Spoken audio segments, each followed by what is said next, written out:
My guest is Scott Degeneffe. He is a candidate in the 5th Ward Boone City Council race. Scott, thanks for taking some time to visit. Thanks for having me. All right, give everybody a little bit of background about yourself. I'm guessing people from Boone should be fairly familiar with your name. Yeah, it's unique. I can't say there's too many Degeneffes out there. It's easy to get an email address or a Facebook account or any new account without having to add too many numbers or letters at the end. So it's kind of nice. So that's one thing. Yeah, that's one positive with having Degeneffe as your last name. So I was born in Boone. My folks moved here for the railroad. My dad was an engineer on the railroad for many, many years. And I was born here, met my wife here in Boone schools, Boone High School, as a matter of fact. We moved away for employment, education, like many people do. And, of course, we were the two that were dating and we were never going to get married. So the next thing you know is we said, hey, let's move away. Then we decided, hey, you're pretty awesome. Well, I mean, I knew that I was, but she might needed a little more time to realize that. So we finally, I wore her down and she said, yeah, hey, we could probably get married. And so that we were living in Denver at the time, and we had some opportunity to go to Kansas City, move to Kansas City. And then, as a married couple now, we're the couple that we're never going to have kids. We're going to see the world, we're going to travel, we're going to have a great time, we're never going to have kids. And so one evening in Kansas City, we're sitting at the dining room table having dinner, and it was weird. It was like a light switch. We looked at each other and we're like, "Hey, so should we have kids?" And it was one thing after another, and we're like, "Yeah, I think we should start thinking about having kids." Well, when you start thinking about having kids, I'm very analytical, so you start weighing out all the rest of the stuff. Where do you want to raise the kids? Where's low crime? Where's a good place where they're going to be safe, but they're not going to be too sheltered? You have resources around. And living in a couple major cities, it was great for us, but we wanted, we started thinking back as to... You start looking at family. You start looking at family. Your priorities change. It's not about how many concerts, how many main lines are coming to town, how many sporting events you can go to. It's more about... How can I make sure that they get the best education, the best values, and afford the best opportunities? And so, it was crazy because as many people that grow up in small towns attest, I'm never moving back to a small town, right? Well, we found ourselves in a spot where we felt that Boone afforded both of us an incredible uprising, and we wanted to afford that to our kids. And so we decided in 2005 to move back to Boone. We built a house in Ward 5. We've been there since. And, I tell you, it's been a really fast, 12, 13 years now? It's been crazy. Blink of an eye. We built that house with no kids, and now we've got 2 young boys, Austin at 9 and Porter at 6. Good. Yeah. And... Still busy, keeping yourself busy.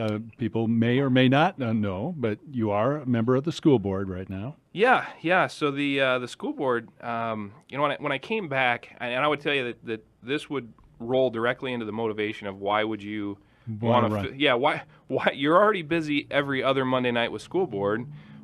Why fill every Monday night? Do you hate Monday nights? Do you hate Monday night football? I mean, it's football season. Some people would ask that, and I would tell you that it's when we grew up here, and I think back of the Boone schools and the status that it was at, and the community, the financial aspect of where it was at, just the health of the community. The more we got involved, the more we started realizing, and it's not just. I don't want to indicate that it's the individuals who were on boards previously or the administration previously. A lot of small towns are faced with very unique challenges as things have changed over the last decade, over the last 15, 20 years. And Boone, health-wise, wasn't in the same place as what I remember when I was here, when I was raised here, when I was born here. And that frustrated me. It really frustrated me. And you start thinking down the road, the worst thing that I would want to have happen is my kids grow up in this environment and they can't wait to leave, which I anticipate, small town, they're going to do that. But then they think back, and it's not on their board of places that they would feel that they could raise a family. And so that got me really interested in getting involved with the school systems and helping. We've made some great progress in the last 2 years. And one thing I would tell you is, just like any other board, it's not one person that does it, but one person can't vote the board. It's the entire board, right? That's where the power lies. But one person can have the voice of persuasion in getting people to find common ground. Not persuade in the sense of, hey, everything needs to be seen my way, but one person can sit back and really listen to all the sides, because everyone's entitled 100%. They're 100% right on their perception, and there's no sense in trying to change that. I mean, their perception is 100% warranted, and that's their right. Mm-hmm. And so to find the truth in everyone's perception, and one voice can help find that common ground. I've been doing business for about 20 years, and I would tell you, in business, everyone wins when you find that common ground. Everyone wins. And so through my experience of doing that, we've had some really good growth over the last couple of years in the school board. Yeah. So then why those other Monday nights? So why are you looking at this? Yeah, I think they play together. I think, when people think about, it's the same motivation that I've been talking about. When people make the decision, where am I going to live? Where am I going to raise my family? And what community, what other like people do I want to surround myself with? People start with their kids, and they start with future. They look down the road and they want to know, what's the runway? What's this look like? And so you start with your kids, just as the same as I did, and I wanted to get involved with school systems. That was step one. Step two is the health of the environment, of the community that you live within. And as you look at the health of Boone, it's financially not at the most appealing state to bring more people in. Why would I want to move to Boone and be taxed at the rate that I'm being taxed, and not have the amenities that I could go somewhere else, because those other places are growing, so therefore lower overhead, higher revenue growths, they can afford to give more to those residents. So I want to help right that. I want to help give a different and new perspective. I appreciate the perspective of the councilmen that are on there currently. Greg has served 8 years, who I'm running against. Mm-hmm. After serving the last 2 years on the school board, I could never say anything bad against someone who would serve on a city council, a school board. It is at times, and most of the time, unfortunately, it is a thankless job that doesn't necessarily pay anything. It's volunteering. It's volunteering is what it is. But I think at some point, unless those perspectives are changed, you almost find yourself in a spot where you don't know what to do next, because you've done what you've done continuously, and you that fresh set of eyes mm-hmm. and a fresh perspective can do tremendous things for everyone involved. And so that's what I want to do. That's what I want to bring. That's kind of my motivation. Okay. As you look at the council, you mentioned, the health, the economic health, things like that. We do see, and the school board sees it too, some difficult times because of funding from the state and the way the funding is structured. We know Boone's one of those that's hit their max on that the 810 general levy for the city of Boone, and that covers your big areas: police, fire, library, parks, a lot of quality of life things. Water. Water. Well, all water bill is that's a whole other. Yeah. But water, sewer. Yep. I mean, all those entities, absolutely. So, do you see some difficult times, ideas, or what? I mean, is this a matter of I come in and I want to learn what's being done and why? Or do I have ideas on what I want to change? Yeah, I would say it's twofold. I would tell you, I'll be the first to admit, my wife maybe would fight me to be the first to admit, I don't know everything. I don't. I sometimes pretend I do at home, but the truth is I don't know everything. And I'm not going to be one to sit on this side and say I've never served a day on the city council and say I know what it takes to be a councilman and right the ship and get everything fixed, and we're going to wave the magic wand and our budget's great. I think that there's certainly an advantage to coming in with that open mind and the understanding of learning and the understanding of really dedicating as much time as you can to honor where we've been, learn from where we've been, and then have a very clear understanding of where we want to go. The other side of it is I have a very clear understanding of where I want to go. I understand that just in the same as the school system, if we're completely dependent upon government funding and that allowable growth number, which is not, I mean, we can go and lobby all day long, and we can try and influence politicians to vote certain ways, but at the end of the day, we don't have control over that allowable growth number. We don't have control over government funding at that level. What we do have control over is earning business. And when I look at earning business as it pertains to school board, it's how can I provide a better solution, a better product, a better education than the school down the street? And how can I do that and invite those individuals in and truly earn the business? And so when you look at Boone, it's how do we earn small business, large business, and housing? When you bring those in, you put yourself in a spot where you're getting those revenue streams. And so do I know everything it takes to do that? I would be naive to say I did.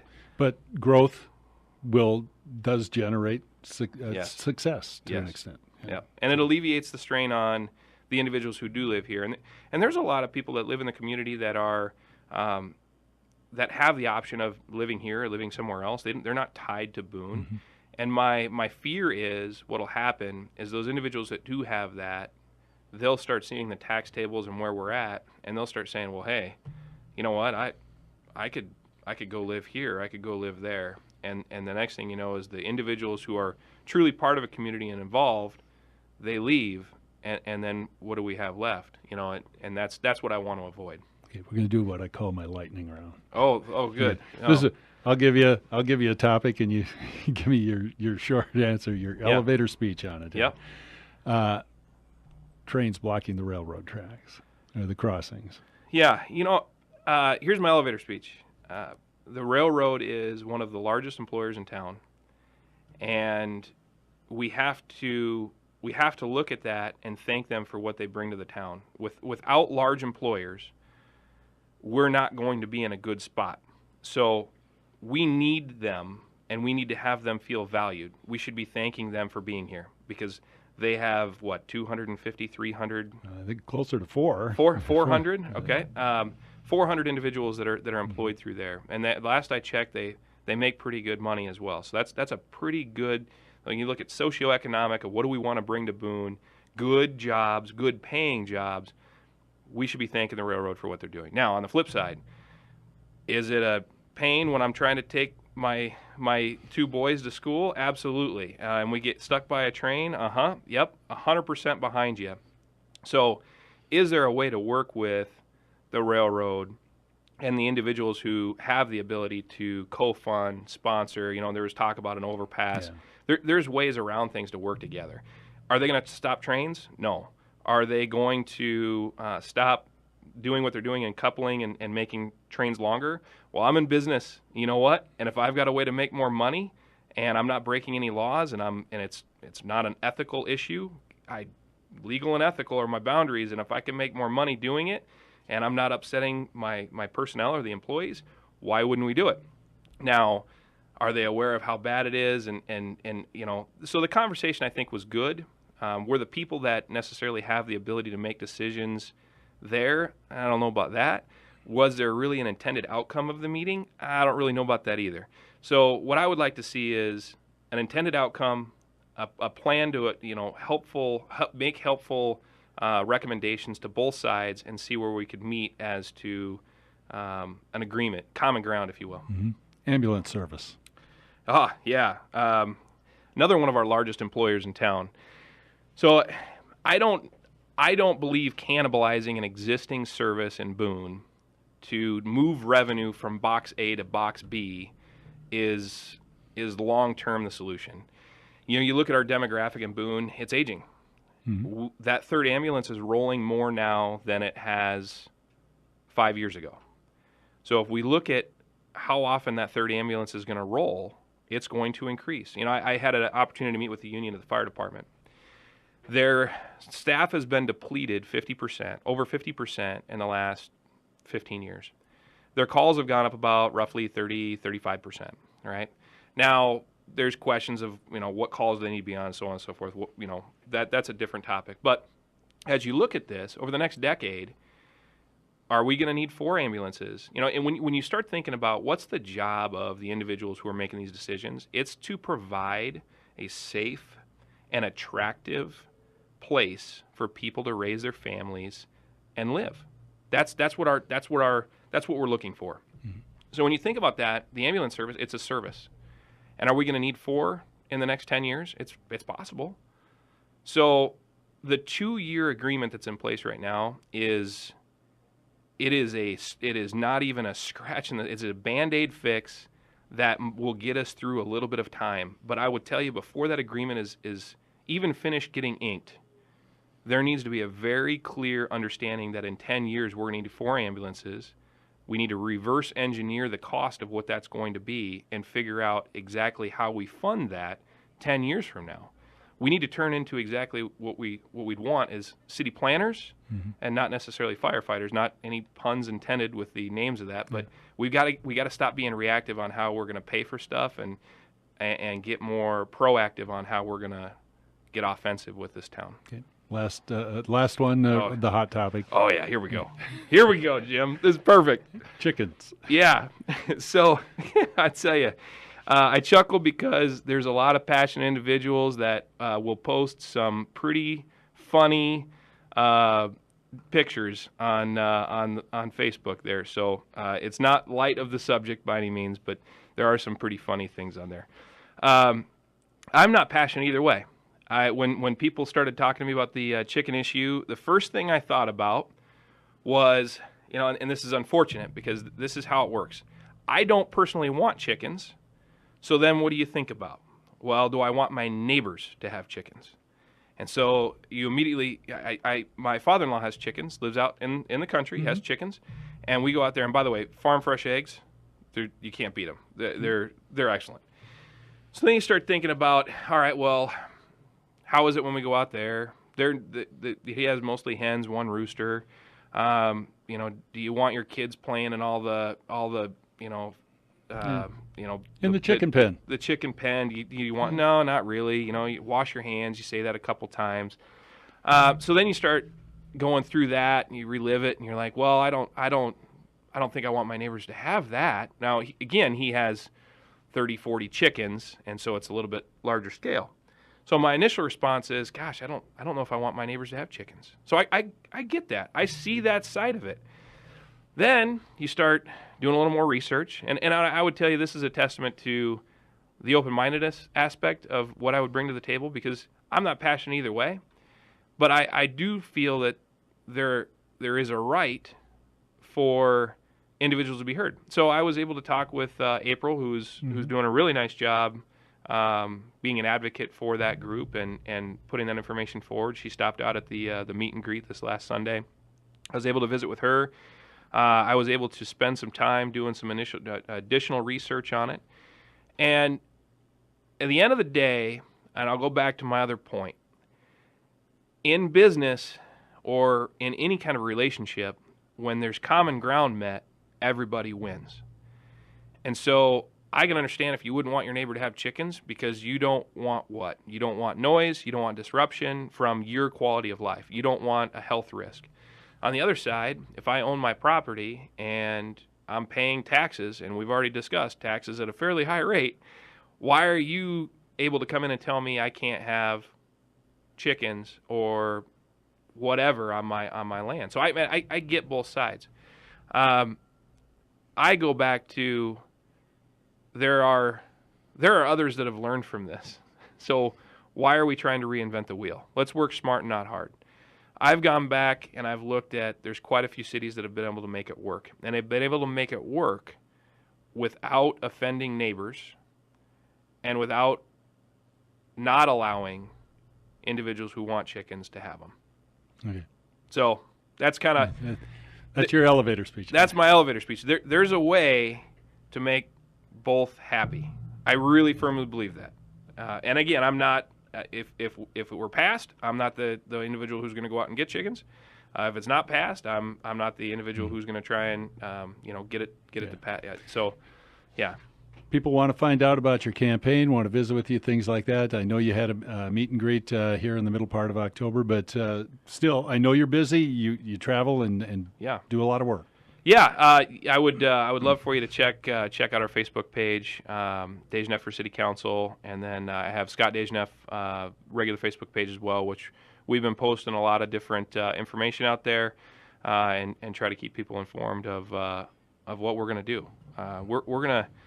We're gonna make Boone stand on its own financially, independently from these outside aspects that have been preventing us from growth. All right. Thanks for visiting with us. Thanks.